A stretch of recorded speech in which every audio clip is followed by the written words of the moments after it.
वेदान्तदेशिकयतीन्द्रकटाक्षलब्ध त्रय्यन्तसारमणपद्यगुणम्बुदाग्र्यम् नारायणात्यतितुर्यगृभाभिषिक्तम् श्रीरङ्गनाथयतिशेखरम् आश्रयामः.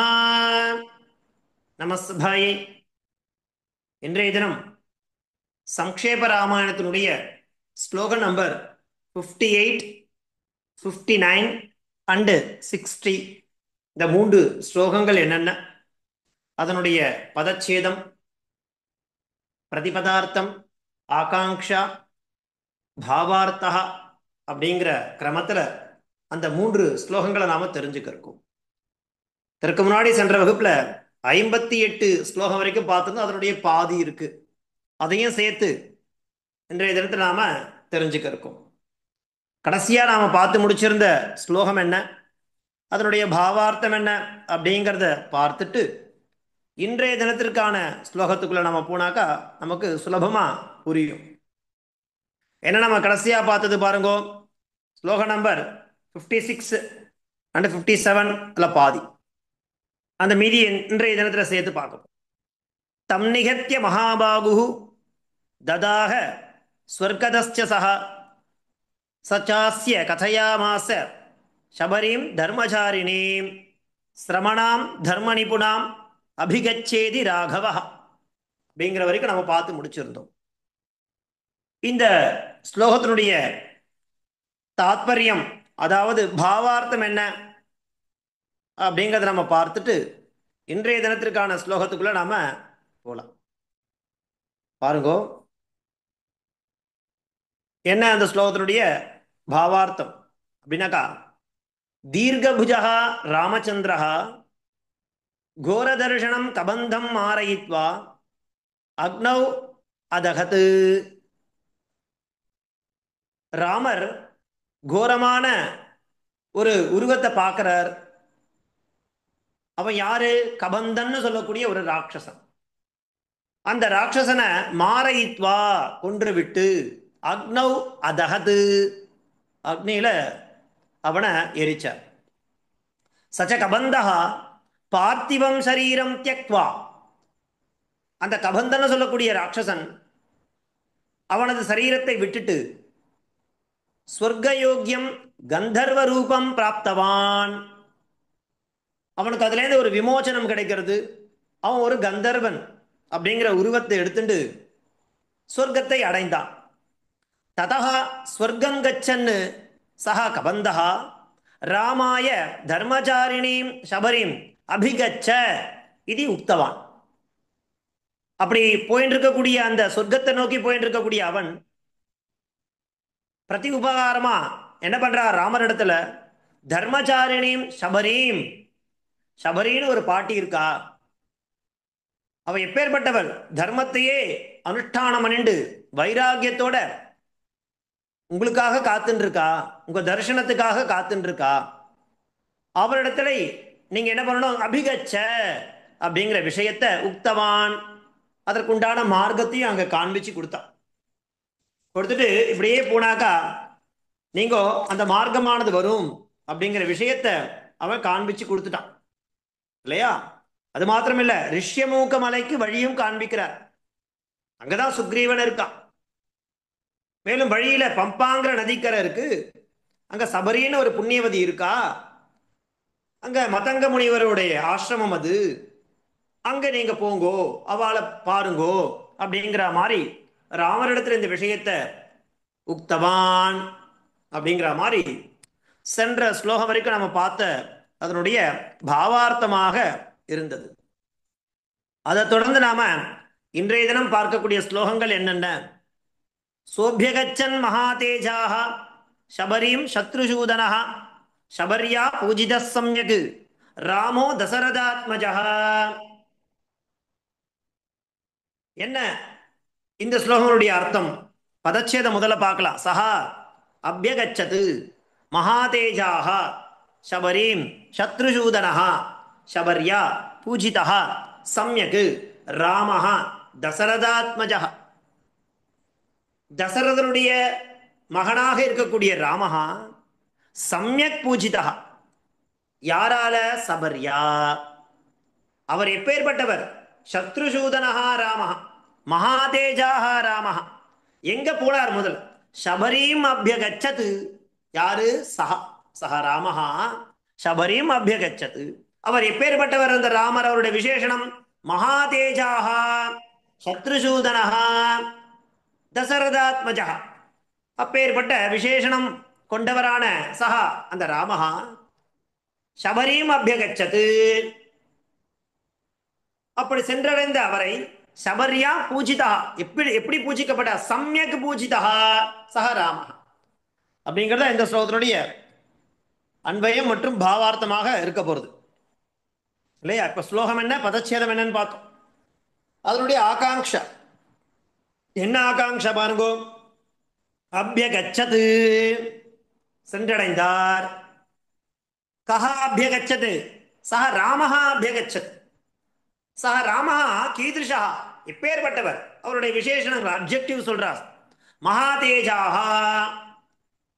புனः சஹ கீதிருஷா சத்ருசூதனஹ எதிரிகளை வீழ்த்தக்கூடியவர். குத்ராபியகச்சது அப்பேற்பட்டவர் எங்கு சென்றார்? சபரீம் அபியகச்சது. சபரின்னு சொல்லக்கூடிய அந்த எப்பேற்பட்டவர்? சிரமணாம் தர்ம நிபுண். அப்பேற்பட்ட அவரிடத்துல இவர் சென்றடைந்தார் இல்லையா? யாரு? ராமஹா. அப்படி சென்றடைந்த அந்த ராமர் என்ன பண்ணப்பட்டார்? பூஜிதா. கஹா பூஜிதா? ராமஹா பூஜிதா. யாரால பூஜிக்கப்பட்டார்? சபரின்னு சொல்லக்கூடிய அந்த சபரின்னு சொல்லக்கூடிய பாட்டியால பூஜிக்கப்பட்டார். யாரு? ராமஹா. இதெல்லாம் அவருடைய அப்ஜெக்டிவ்ஸ். மகாதேஜாஹா சத்ருசூதனஹா இதெல்லாம் அவருடைய அப்ஜெக்டிவ். அப்பேற்பட்ட தசரதாத்மஜா ராமஹா சபரீம் அபியகச்சது. அந்த சபரின்னு சொல்லக்கூடிய அவர் அவர் வசிக்கக்கூடிய அந்த இடத்தை சென்றடைந்தார். அப்படி அங்கு சென்ற அந்த ராமரை பூஜிதா. கஹா பூஜிதா? ராமஹா பூஜிதா. யாரு? சபரின்னு சொல்லக்கூடியவா ராமரை அதிதி தேவோ பவன் சொல்லுவா இல்லையா? இப்ப ராமர் அங்க அதிதியா போயிருக்கார். அப்படி வந்தடைந்த அந்த ராமரை பூஜிதா, ராமர் பூஜிக்கப்பட்டார் அப்படிங்கிறதாக சொல்றோம். அன்வயா மகாதேஜாக சத்ருசூதனஹ சபரீம் அபியகச்சது. தசரதாத்மஜா ராமஹ சபர்யா சமயக் பூஜிதா நன்றாக உபசரிக்கப்பட்டார். சஹ சஹ ராமஹ பிரதிபதார்த்தः சஹ சஹ ராமஹ மகாதேஜாக மகூஜாக இல்லையா? அப்பேற்பட்ட எப்படிப்பட்டவர்? பிரகாசத்துடன் கூடியவர், தேஜஸ்வி. சத்ருசூதனஹ சத்ருஹந்தா எதிரிகளெல்லாம் வீழ்த்தக்கூடிய நாசம் பண்ணக்கூடியவர். அப்பேற்பட்ட ராமர் சபரீம் சபரி நாமிகாம் பரிவ்ராஜிகாம் அபியகச்சது அவள் இடத்துல கதவான். யாரு? தசரதாத்மஜா. ஆம தாசரதிஹி தசரதஸ்ய அபத்யம் புமான் தாசரதிஹி. அப்பேற்பட்ட அந்த ராமர் தசரத புத்திரர் ராமஹா ராகவஹா சபர்யா நம சபரி நாமிகையா பரிவ்ராஜிகையா சமயக் சுஷ்டு நன்றாக பூஜிதா அர்ச்சிதா. யாரு? ராமஹா. ஏன்னா அவர் அதிதியா போயிருக்கார் இல்லையா? அந்த அதிதின்னு சொல்லக்கூடிய ராமருக்கு பண்ண வேண்டிய பூஜை புரஸ்காரங்களை கிரமமாக நன்றாக செய்தால் அந்த சபரின்னு சொல்லக்கூடிய பாவார்த்தா. சஹ மகாவீரியவான் சத்ருஹந்தா ராமஹா சபரீம் கதவான். தயா அவளால் ராமஹா சமயக் அர்ச்சிதா நன்கு பூஜிக்கப்பட்டால். பூஜிதா அர்ச்சிதா இத்தியர்த்தா இது பாவார்த்தா. இப்படியாக இந்த ஸ்லோகங்களுடைய பாவார்த்தமானது அமைஞ்சிருக்கு. இதை தொடர்ந்து அடுத்து நாம பார்க்க போறது ஸ்லோகம் நம்பர் 58 பாதி மற்றும் 59. என்ன ஸ்லோகம் பாருங்கோ. பம்பா தீரே அனுமதா பம்பா தீரே அனுமதா சங்கதோ வானரேணஹ அனுமத் வச்சனாச்சைவ சுக்ரீவேன சமாகதः. பம்பா தீரே அனுமதா சங்கதோ வானரேணஹ அனுமத் வச்சனாச்சைவ சுக்ரீவேன சமாகதः. இந்த 58 பாதி 59 பாதி அதனுடைய பதச்சேதம் என்ன? பம்பா தீரே அனுமதா சங்கதः வானரேன ஹ அனுமத் வச்சனாத் ச ஏவ சுக்ரீவேன சமாகதः இது பதச்சேதः. இதற்கு முன்னாடி என்ன பார்த்தோம்? அந்த சபரின்னு சொல்லக்கூடிய அந்த தர்மச்சாரிணி, தர்மத்தையே பரிபாலனம் பண்ணிருக்கக்கூடிய அந்த அவ எங்க இருக்கா? பம்பா நதிக்கரை ஓரத்துல இருந்துட்டு இருக்கக்கூடிய அந்த சபரின்ற புண்ணியவதி இருக்கான்னு சொன்னா இல்லையா அந்த கந்தர்வன், அதற்கிணங்க அவரிடத்துல சென்றடைந்தார். அப்படி அவரிடத்துல சென்றடைந்த அந்த ராமரை நன்கு அவர் பூஜித்தால்னு பார்த்தோம். அதன் பிறகு என்ன நடக்கிறது அப்படின்னாக்கா, இப்ப ஹனுமானுடைய ஒரு சங்கமமானது ஏற்பட போறது. ஹனுமாரை சந்திக்க போறார். அதற்குண்டான ஒரு விஷயம் அங்க சபரின்னு சொல்லக்கூடிய அவளுடைய விஷயங்கள் நடக்கிறது. வெகு காலமாக சபரி அங்க காத்துன்னு இருக்கா, ராமர் வருவார். ஏன்னா மத்தங்க முனிவர் அந்த மாதிரி சொல்லியிருக்கார். ஆஜானுபாகுவா ராமச்சந்திரன் இருப்பான், அவனுடைய தம்பி லக்ஷ்மணன் இருப்பான், சீதாதேவி இருப்பான். அவ ராமாயணத்தை கேட்டு கேட்டு கேட்டு கேட்டு அந்த ராமரை எப்ப பார்ப்போன்ற மாதிரி காத்துன்னு இருக்கா. அங்க இருக்கக்கூடிய குழந்தைகள் இடத்துல பிரதிதினம் அங்க இருக்கக்கூடிய அந்த பழங்கள் எல்லாம் பறிப்பா. அந்த குழந்தைகள்லாம் கேட்பா, இது யாருக்காக பறிக்கிறீங்க பாட்டின்னு கேட்பா. இதெல்லாம் ராமன் லக்ஷ்மணன் 2 பேர் வருவா, ஆஜானுபாகுவா இருப்பா அப்படின்னு அவருடைய வர்ணங்கள் எல்லாம் சொல்லி, அவருடைய ஜட்டாமுடிகள்லாம் சொல்லி, இல்லையா அவளுடைய தோற்றத்தை ஆக்காரத்தெல்லாம் சொல்லி, இப்படிலாம் இருப்பான்னு சொல்லி சொல்லி சொல்லி அந்த அங்க இருக்கக்கூடிய குழந்தைகள்கிட்ட சொல்லிட்டே வருவா பிரதிதினம். அப்படி அவளுக்காக பழங்கள்லாம் சேகரிச்சுட்டே இருப்பா. அந்த பழங்கள் அந்த குழந்தைகள் கேட்பா, யாருக்காக பறிக்கிறீங்கோ? இது ராமன் லக்ஷ்மணன் 2 பேர் வருவா அப்படின்ற அந்த ஒரு எதிர்பார்ப்போட நம்பிக்கையோட காத்துட்டு இருந்தான். அப்படி காத்துட்டு இருக்கக்கூடிய ஆளுக்கு ராமர் இப்போ ராமரை பார்க்கக்கூடிய பாக்கியமானது அமையிறது. பாருங்க, ராமர் அந்த வனவாசம் போறது அப்படிங்கிறது, 14 வருடங்கள் காட்டுக்கு போறது அப்படிங்கிறது மற்றவாளுக்கெல்லாம் அந்த அயோத்தியா மக்களுக்கு வேணா கஷ்டமா இருக்கலாம். ஆனா கைகேயி பண்ணது ஒரு விதத்துல எவ்வளவு பெரிய உபகாரமா இருக்கு பாருங்க. இவ்வளவு பேர் காத்துட்டு இருக்கா ராமருடைய தரிசனத்துக்காக, இல்லையா? பாருங்க, கபந்தன்ற ராட்சசன் தன்னுடைய நிஜமான உருவத்தை எடுத்து சாப விமோசனம் பெற்று போறான். அந்த மாதிரி இப்ப இங்க சபரி பாட்டி காத்துன்னு இருக்கா அந்த மத்தங்க முனிவரோட ஆசிரமத்துல. ராமர் வந்த உடனே மோட்சம் கிடைக்கணும், ராமரை பார்த்த உடனே மோட்சம் தான். அப்படி காத்துட்டு இருக்கக்கூடிய அந்த சபரிக்கு ராமர்லாம் காட்சி கொடுக்கிறார். அந்த அந்த சரித்திரமானது அப்படி போறது, அதோட அது முடிகிறது. அடுத்தது அந்த பம்பா தீரே அனுமதா சங்கதோ வானரேன அனுமத் வஜனாஸ்சைவ சுக்ரீவேன சமாகதா. இப்போ அனுமாருடைய ஒரு சம்பர்க்கமானது, அவரை சந்திக்க வேண்டிய ஒரு நிலையானது ஏற்படுறது. இது எப்படி ஏற்படுறதுன்னா அதுக்கு ஒரு கதை இருந்துன்னு சொல்லிட்டு இருக்கா. இந்த மாதிரி சுக்ரீவனுக்கு வாலிக்கும் சண்டை நடக்கிறது, பிரச்சனை நடக்கிறது. அந்த சுக்ரீவன் அப்படின்னு சொல்லும் பொழுது அந்த சுக்ரீவனோட அந்த சுக்ரீவனோட யார் யார் இருப்பா அப்படின்னாக்கா, சுக்ரீவன் கூட நலன், நீலன், தாரன், ஹனுமன் சொல்லக்கூடிய 4 பேர் இருப்பா. அவெல்லாம் வாலியால அங்கிருந்து வெளியில அனுப்பப்பட்டவா. ஏன்னா ஒரு சமயம் வாலி என்ன பண்ணுவான், ஒரு அசுரனை சண்டை போட்டுன்னு என்ன பண்ணுவான், ஒரு குகைக்குள்ள போயிடுவான். அப்ப சுக்ரீவனை உடன் போவான். அப்ப அந்த குகைக்குள்ளேருந்து வெகு காலமாயும் ஒரு கிட்டத்தட்ட ஒரு மாசம் ஆயிடும். அந்த குகைக்குள்ள போன அந்த வாலியும் வரமாட்டான், அவனோட எதிர்த்து சண்டை போட்ட அவனும் வரமாட்டான். என்ன பண்றதுன்னு தெரியல. அப்போ அந்த குகையானது மூடப்படுறது, இல்லையா? யாரு? சுக்ரீவனால மூடப்படுறது. வாலி வரல, இந்த மாதிரி குகைக்குள்ள போயிட்டான்னு சொன்ன உடனே எல்லாம் ரொம்ப சந்தோஷப்படுவா. ஆனா வாலி வந்துருவான். அந்த குகைக்குள்ள இருந்து 1 மாதம் காலம் கழித்து வெளியில வந்துருவான். வந்து பார்த்துட்டு அந்த என்னையே நீ அந்த குகைக்குள்ள தள்ளி இந்த மாதிரி பண்ணிட்டியான்னு சொல்லி, சுக்ரீவன் தான் இளவரசன் இல்லையா, அவனை வெளியில அனுப்பிச்சிருவான், நாட்டை விட்டே போயிடுவான். அவன் கூட இருப்பா 4 பேர், நலன், நீலன், தாரன், ஹனுமன்லாம் இருப்பா. அவளும் கூட சேர்ந்து போயிடுவா. அவ அந்த மாதிரி 4 பேரும் அந்த தனியா இருக்க பொழுது அப்போ ராமருடைய சந்திப்பானது ஏற்படுறது. அப்போ சந்திக்கிறா, இந்த மாதிரி நடந்த விஷயங்கள்லாம் சொல்றா. அப்படி நிறைய விஷயங்களானது நடக்கிறது, இல்லையா? இந்த மாதிரியான ஒரு அனுமாரோட ஒரு சந்திப்பு நடக்கிறது. அந்த அனுமாரோட சந்திப்பு அவர் நேர சுக்ரீவனத்தில் அழைச்சின்னு போறார். யாரு? ஆஞ்சநேயர். இப்படியான ஒரு விஷயங்கள். பம்பா தீரே ஹனுமதா சங்கதோ வானரேன அனுமத் வச்சனாச்சைவ சுக்ரீவேன சமாகதா அப்படிங்கிறதாக இந்த ஸ்லோகம் இருக்கு. அதனுடைய பாவார்த்தம் என்ன, அதனுடைய ஆகாங்ஷை என்ன அப்படிங்கிறத ஒண்ணு ஒண்ணா பார்க்கலாம். பாருங்க, சங்கதா இல்லையா? சங்கதஹானா என்ன இல்லையா?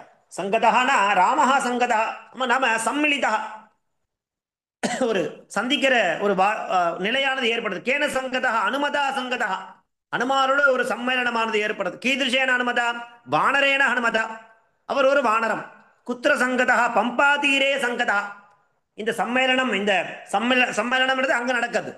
சரி, அப்படி சந்திக்கக்கூடிய அந்த அனுமான் என்ன பண்றார்? நேர அந்த ராமரை சுக்ரீவனிடத்துல அழைச்சிட்டு வரார். சமாகதா ராமஹ சுக்ரீவன் வந்தார். கேன சமாகதா? சுக்ரீவேன சமாகதா. கஸ்மாத் சமாகதா? அனுமத் வச்சனா சமாகதா. இப்படி அனுமர் ராமரையும் சுக்ரீவனையும் சந்திக்கக்கூடிய ஒரு நிலையை ஏற்படுத்தி கொடுக்கிறார் அப்படிங்கிறத இந்த ஸ்லோகத்தினுடைய ஆகாங்ஷா.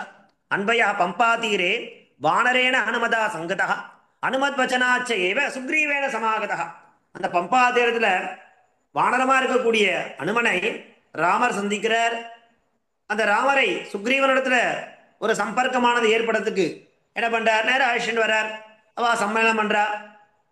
இந்த மாதிரி ஒருத்தர் சந்திச்சுக்கிறா அப்படிங்கிறதாக இந்த ஸ்லோகத்தினுடைய ஆகாங்ஷா அன்வயா.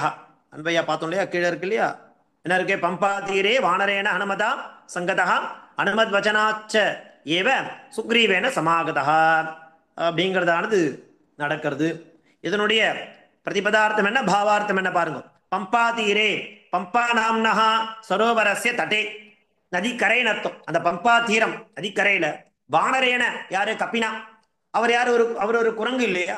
அனுமதா அப்படி ஆஞ்சநேயன சங்கதா சம்மிலிதா பார்க்கறதுக்கு உண்டான சந்திக்கிறதுக்கு உண்டான ஒரு ஒரு கான்டாக்ட் ஆனது ஏற்படுறது. அனுமத் வச்சனா செய்வ ஆஞ்சநேய வச்சனேன ஏவ ச சுக்ரீவேன சுக்ரீவனாம்னா வானரேன. இந்த சுக்ரீவனிடத்துல என்ன ஏற்படுறது? சமாகதா மிலிதா ஒரு நட்பானது ஏற்படுறது. அப்போ ராமர் என்ன பண்ணுவார்? இப்போ அவருடைய விற்த்தாந்தத்தெல்லாம் சொல்ல போறார். சுக்ரீவன் அவனுடைய விற்த்தாந்தத்தெல்லாம் சொல்ல போறான். இப்ப அவளுக்குள்ள ஒரு மியூச்சுவலான ஒரு ஃப்ரெண்ட்ஷிப் ஆனது ஏற்பட போறது, ஒரு நட்பானது சக்கியமானது ஏற்பட போறது இல்லையா? இவரோ சீதையை தேடி வந்துட்டு இருக்கார், அவனோ வாலியால வெளியில் அனுப்பப்பட்டுட்டான். இப்படிங்கிற விஷயத்த சொல்லி அனுமார் மூலமாக சுக்ரீவனுக்கும் ராமருக்கும் ஒரு நட்பானது ஏற்படுறது. ராமஹா பம்பா நாமகே சரோவர தடே அனுமதா சக மிலிதவான். அனுமதா கதனாதியேவ சுக்ரீவனாம்னா வானரராஜேன அப்படி சங்கதா அப்படிங்கிறது இந்த ஸ்லோகனுடைய பாவார்த்தம். அதை தொடர்ந்து நாம பார்க்க போறது என்ன அப்படின்னாக்கா பாருங்க. சுக்ரீவாய தத் சர்வம் சம்சத் ராமோ மகாபலஹ ஆதிதா தத்யதா விருத்தம் சீதாயாச்ச விசேஷதா. ததச்சேதः சுக்ரீவாய ச தத் சர்வம் சம்சத் ராமः மகாபலः ஆதிதः தத் யதா விருத்தம் சீதாயாः ச விசேஷதः இது பதச்சேதः. இப்ப என்ன நடக்கிறது? சுக்ரீவனுக்கும் ராமருக்கும் ஒரு நட்பானது ஏற்படுது. அது ராமர் அனுமார் பண்ணி வச்சார். அதன் பிறகு இப்போ சம்சது அப்படிங்கிற அந்த பதத்தை எடுத்துட்டு ஆகாங்ஷை நாம தொடங்குறோம். சம்சத்னா என்ன அர்த்தம்? அகாதீத். அகாத் நரேட்டட், சொல்லப்பட்டது. எல்லா விருத்தத்தையும் என்ன பண்றார்? ராமர் சுக்ரீவனத்துல தெரியப்படுத்துறார். இந்த மாதிரி சீதைய ராவணன் அபகரிச்சுன்னு போனது, அந்த எல்லா விஷயங்களையும் சொல்றார். சம்சத்னா என்ன அர்த்தம் அப்படின்னாக்கா சொன்னார். கஹா சம்சது? யார் சொன்னார்? ராமர் சொன்னார். கீதிருஷா ராமஹ மகாபலஹ ராமஹ.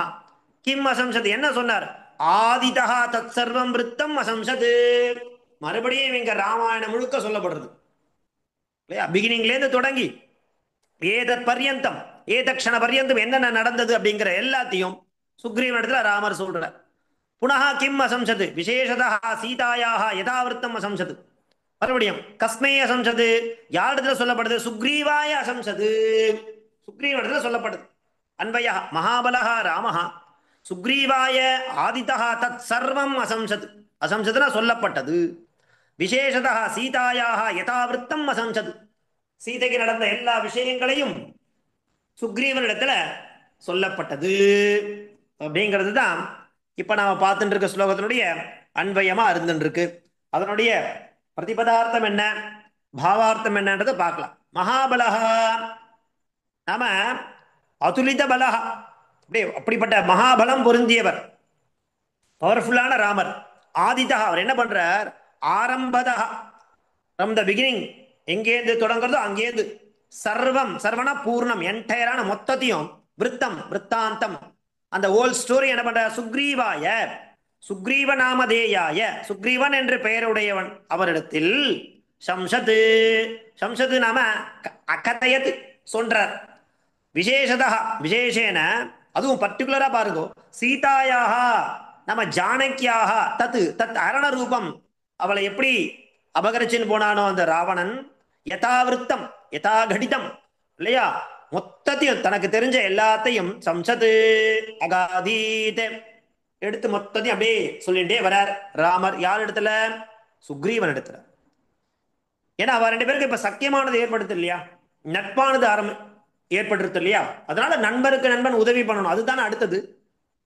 பாவார்த்தா மகாசக்தி சம்பன்னா ஸ்ரீராம ஆரம்பதா சம்பூர்ணம் விருத்தம் சுக்ரீவாய ஸ்ராவிதவான் தத்ராபி விசேஷதா சீதாயாக அபகரண விருத்தம் யதா கடிதம் அகாதீத். இப்படி மொத்த விருத்தத்தையும் தொடக்கத்திலிருந்து முழுமையாக சுக்ரீவனிடத்துல தெளிவாக சொல்லப்பட்டது அப்படிங்கிறது வரைக்கும் இந்த ஸ்லோகமானது அமைஞ்சிருக்கு. இப்படியாக நாம இன்றைய தினம் இல்லையா 60வது ஸ்லோகம் வரைக்கும் பார்த்துருக்கோம். எத்தனாவது ஸ்லோகம் வரைக்கும் பார்த்துருக்கோம்? ஸ்லோகம் நம்பர் 60ல பாதி வரைக்கும் பார்த்துருக்கோம், மீதம் இருக்கு அடுத்த பாதி, அடுத்த இதோட சேர்ந்து வரும். சுக்ரீவாய சதத் சர்வம் சம்சத் ராமோ மகாபலா 59ல பாதி. 60 என்ன ஆரம்பிக்குது? ஆதிதா தத்ய யதாவிருத்தம் சீதாயாஸ்ச விசேஷதா அப்படிங்கிறதோட இன்றைய தினத்திற்கான 60வது ஸ்லோகம் வரைக்கும் நாம அதனுடைய பதச்சேதம் என்ன, ஆகாங்ஷா, அது ரொம்ப முக்கியம், நன்னா பார்த்துட்டே வாங்க, அதான் முக்கியம். நான் என்ன பண்றேன் அதை சொல்லியிருந்தேன் போன கிளாஸ்லேயே, அந்த ஆகாங்ஷா அப்படிங்கிறதுல இருந்து எடுத்து சில கேள்விகளை உங்களுக்கு நான் அனுப்புறேன்னு சொன்னேன். கொஞ்சம் பிஸியா இருந்ததுனால பண்ணல, நான் பண்றேன், சீக்கிரமா பண்றேன், அனுப்புறேன். அந்த ஆகாங்ஷாவை நன்னா படிச்சுட்டே வாங்குவோம், அதுதான் ரொம்ப முக்கியம். ஒரு ஒரு ஸ்லோகத்திலையும் இந்த ஆகாங்ஷா அப்படிங்கிற மாதிரி நம்ம பார்த்துட்டே வரோம். கிட்டத்தட்ட நம்ம 60 ஸ்லோகங்களை பார்த்து முடிச்சிட்டோம். இன்னொரு 40 ஸ்லோகம் இருக்கு. அந்த 40 ஸ்லோகங்களும் பார்த்துட்டாக்கா சம்க்ஷேப ராமாயணம் அப்படிங்கிறது பூர்த்தி ஆயிடும். அதனால பிரதி தினம் என்ன பண்ணுங்க, எவ்வளோ ஸ்லோகம் இது வரைக்கும் நாம நடத்திருக்கோமோ அந்த ஸ்லோகங்கள் எல்லாத்தையும் பாராயணம் பண்ணுங்க. பாராயணம் பண்ணா ஸ்லோகம் மனனம் ஆயிடும், மறக்காது. அதே மாதிரி ஆகாங்ஷா, ஆகாங்ஷா படிச்சுட்டே வந்தோம்னாக்கா அந்த ஸ்லோகத்தை எப்படி ஆடுறா நம்ம அர்த்தம் புரிஞ்சுக்கிறது அப்படிங்கிறது தெரியும். அதை வச்சுட்டே அன்வயம் பண்ணிடலாம். பிரதிபதார்த்தம் அந்தந்த பதங்களுக்கு என்னென்ன ஈக்குவலான அர்த்தம்ன்றதையும் சம்ஸ்கிருதத்தை நாம சொல்லிட்டே வரோம். அது ரெண்டுத்தையும் பேஸ் பண்ணி தான் பாவார்த்தம், சம்ஸ்கிருதத்திலேயே அந்த ஸ்லோகத்தினுடைய அர்த்தம் என்ன அப்படிங்கிறத நம்மளால என்ன பண்ண முடியுது, புரிஞ்சிக்க முடியுது. ரொம்ப சிம்பிளான கிரந்தம் தான் சம்க்ஷேப ராமாயணம் அப்படிங்கிறது.